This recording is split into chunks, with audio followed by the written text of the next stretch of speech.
दोस्तों, Elon Musk का इंसानों को मार्स पर बसाने का प्लान हमें कोई कहानी से कम नहीं लगता।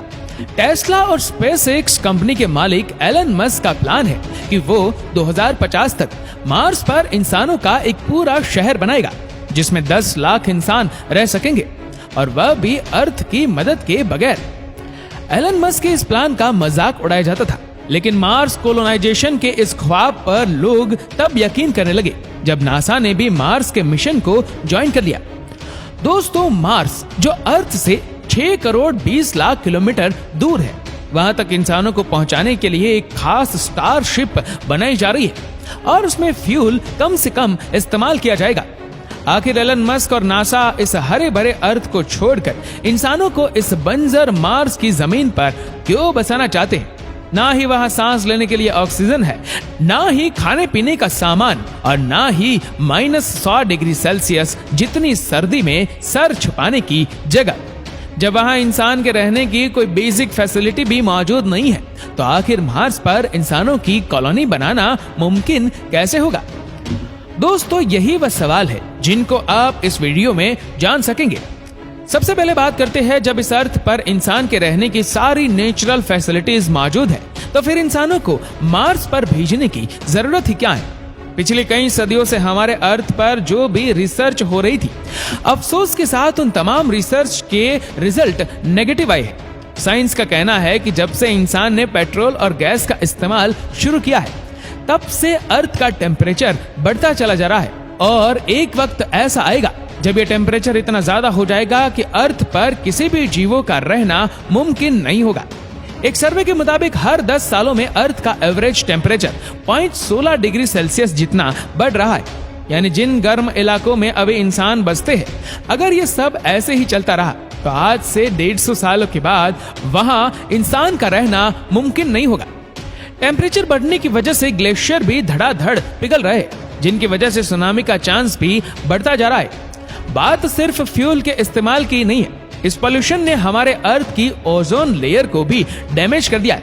ओजोन लेयर जो सूरज से निकलने वाली जानलेवा रेस से हमें बचाती है, वो भी अब धीरे धीरे डैमेज होती जा रही है। यानी एक तरफ पोल्यूशन से पैदा होने वाली गर्मी और दूसरी तरफ खौफनाक सोलर रेडिएशन। साइंसों को एक बात तो कंफर्म हो चुकी है कि एक ना एक दिन हमारा अर्थ रहने के काबिल नहीं बचेगा, और यही वजह है कि हम इंसान अपने लिए एक दूसरा घर यानी एक दूसरा प्लेनेट अभी से ढूंढ रहे। लेकिन सिर्फ मार्स ही क्यों, हमारे सोलर सिस्टम में तो दूसरे भी कई प्लेनेट्स मौजूद हैं, तो फिर आखिर मार्स को ही क्यों चुना जा रहा है? दोस्तों, हमारे सोलर सिस्टम में हमारा एक पड़ोसी प्लेनेट वीनस है और दूसरा मार्स। वीनस जो मार्स के मुकाबले में भारत से काफी ज्यादा करीब है, लेकिन हम वहां नहीं जा सकते क्योंकि वहां वही सब कुछ है जिससे हम भाग रहे, यानी गर्मी। जी हाँ, वीनस सूरज के गिर्द चक्कर लगाने वाला दूसरा प्लेनेट है जहां गर्मी इतनी ज्यादा होती है कि लोहे को भी पिघला कर रख दे। दूसरी तरफ हमारा पड़ोसी है मार्स, जो सूरज के गिर्द चक्कर लगाने वाला चौथा प्लेनेट है। यहाँ वीनस जैसी आग तो नहीं बरसती, पर यहाँ सर्दी अर्थ के आर्कटिक रीजन से भी ज्यादा होती है। सिर्फ कड़ाकेदार सर्दी ही नहीं जो मार्स पर इंसानों के लिए मुश्किल खड़ी करे, बल्कि ना ही वहां ऑक्सीजन है और ना ही पानी। यानी इंसान के जिंदा रहने की बेसिक फैसिलिटीज भी वहां मौजूद नहीं है। ये सारी कंडीशन जानने के बावजूद भी नासा और एलन मस्क के पास आखिर ऐसा क्या प्लान है जिससे वह मार्स पर इंसानों को जिंदा रख सकते हैं? एलन मस्क के मुताबिक 2006 में पहले मार्स पर इंसानों का एक छोटा ग्रुप जाएगा। इस ग्रुप के पास कम से कम 2 साल जिंदा रहने की तमाम चीजें मौजूद होगी, यानी खाना पीना, ऑक्सीजन और प्रेशर राइट्स शूट्स। लेकिन इस ग्रुप के वहां जाने से भी पहले मार्स पर एक प्रोटेक्टिव शेल्टर बनाना बहुत ही जरूरी है, क्योंकि मार्स पर मिट्टी के खौफनाक तूफान इंसानों को नुकसान पहुंचा सकते हैं। ये प्रोटेक्टिव शेल्टर मार्स पर मौजूद मिट्टी से ही बनाए जाएंगे। लेकिन जब मार्स पर इंसान नहीं होंगे तो ये शेल्टर आखिर बनाएगा कौन? हैरतअंगेज तौर पर यह शेल्टर मार्स पर मौजूद रोबोट बनाएंगे। आर्टिफिशियल इंटेलिजेंट रोबोट को इंसानों से पहले मार्स पर भेजा जाएगा, और ये एक खास किस्म के रोबोट होंगे जो वैसे तो अलग अलग हिस्सों में काम करेंगे, लेकिन जरूरत पड़ने पर वह आपस में जुड़ भी जाएंगे। ये रोबोट इंसान के काम करने से काफी ज्यादा फास्ट काम कर सकेंगे, जिनमें कैमरा, सेंसर, मिट्टी खोदने के लिए एक्सकवेटर और 3D प्रिंटर्स यूनिट भी लगे होंगे। सोलर एनर्जी से चलने वाले ये रोबोट पहले तो उस सेंसर की मदद से एक खास किस्म की मिट्टी ढूंढेंगे। जिस जगह पर वह खास मिट्टी ज्यादा पाएंगे वहीं वह अपना बेस यूनिट कायम कर लेंगे। इन रोबोट्स में से जिसका काम बेकिंग का होगा वह उस जगह को खोदकर मिट्टी को कलेक्ट करेगा और फिर छोटे छोटे रोबोट्स ये मिट्टी रिफाइनिंग यूनिट तक लेकर जाएंगे। रिफाइनिंग के बाद ये मिट्टी 3D प्रिंटर यूनिट तक पहुंचाई जाएगी, जो एक एक लेयर करके 3D प्रिंट करते जाएंगे। कई महीनों तक ये काम ऐसे ही चलता रहेगा, जिसको अर्थ से बैठकर भी मॉनिटर किया जा सकेगा। शेल्टर कंप्लीट होने के बाद स्टार्ट होगा रोबोट का दूसरा फेज। अब मार्स पर पहली बार इंसानों का एक ग्रुप लैंड करेगा। क्योंकि इंसान यहाँ पहली बार लैंड करेंगे, इसीलिए इनके पास काफी सारा सामान भी मौजूद होगा। मार्स पर मौजूद रोबोट इंसानों को वहां वेलकम करेंगे, उनका सामान उठाकर लैंडिंग साइट से बेस साइट तक लेकर जाएंगे और बेस यूनिट के शेल्टर को अंदर छोटे छोटे यूनिट्स को रखा जाएगा, जो अपने आप इन्फ्लेन हो जाएंगे। क्योंकि मार्स का एटमॉस्फेरिक प्रेशर बहुत ही कम है, इसी वजह से इंसान वहां अनप्रेशराइज्ड यूनिट्स में रहेंगे। यानी इन यूनिट्स में अर्थ की तरह आर्टिफिशियल प्रेशर बनाया जाएगा और ये सब एक दूसरे से जुड़े होंगे और इनको इलेक्ट्रिसिटी देने के लिए एक सोलर फार्म रोबोट्स की मदद से कायम किया जाएगा। अगर किसी इंसान को बेस यूनिट से बाहर जाना होगा तो एक स्पेशल गाड़ी केबिन के दरवाजे से आकर फिक्स हो जाएगी, ताकि दरवाजा खोलने से अंदर का प्रेशर लीक ना हो सके। अब बारी होगी मार्स पर एक ग्रीन हाउस बनाने की, ताकि मार्स पर वेजिटेशन की जा सके। साइंस रिसर्च के मुताबिक मार्स पर स्टार्टिंग में सिर्फ पोटैटोज और बीन्स लगाए जा सकेंगे।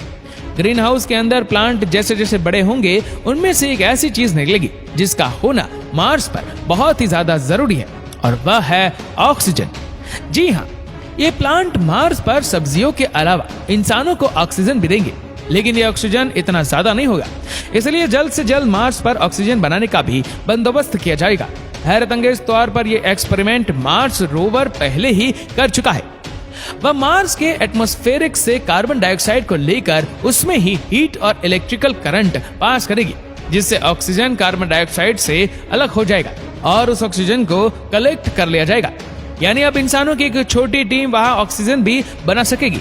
खाने के लिए उनके पास सिर्फ 2 डिश सही पर खाना मौजूद होगा, और मार्स की जमीन के नीचे फ्रोजन वाटर मार्स पर मौजूद रोवर पहले ही ढूंढ चुका है, तो उस बर्फ को पिघलाकर पानी भी बनाया जाएगा। 100 बातों की एक बात, मार्स पर भेजे गए इंसान अब बगैर अर्थ की मदद से जिंदा भी रह सकेंगे और वक्त पड़ने पर वापस अर्थ की तरफ रवाना भी हो सकेंगे। लेकिन क्या ये सब ऐसे ही चलता रहेगा? क्या मार्स पर जाने वाले लोग कभी भी अपने कैबिन से बाहर नहीं निकलेंगे? अगर मार्स पर जाकर भी ऐसी ही जिंदगी गुजारनी है तो फिर इतने ज्यादा तामझाम की आखिर जरूरत ही क्या थी?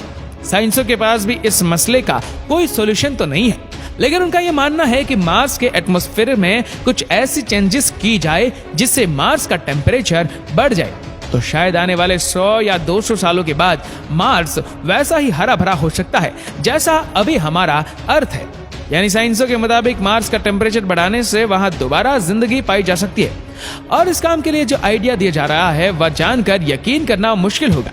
एक MIT स्टूडेंट मार्गरिटा मैरिनोवा का आइडिया है कि मार्स पर रोबोट की मदद से फैक्ट्रीज बनाई जाएगी, जो सुबह शाम और दिन रात सिर्फ एक ही काम करेंगी, और उनका काम होगा सिर्फ धुआं निकालना, और उस धुएं की वजह से मार्स में भी वही सब कुछ होगा जो अर्थ के साथ हो रहा है, यानी ग्लोबल वार्मिंग।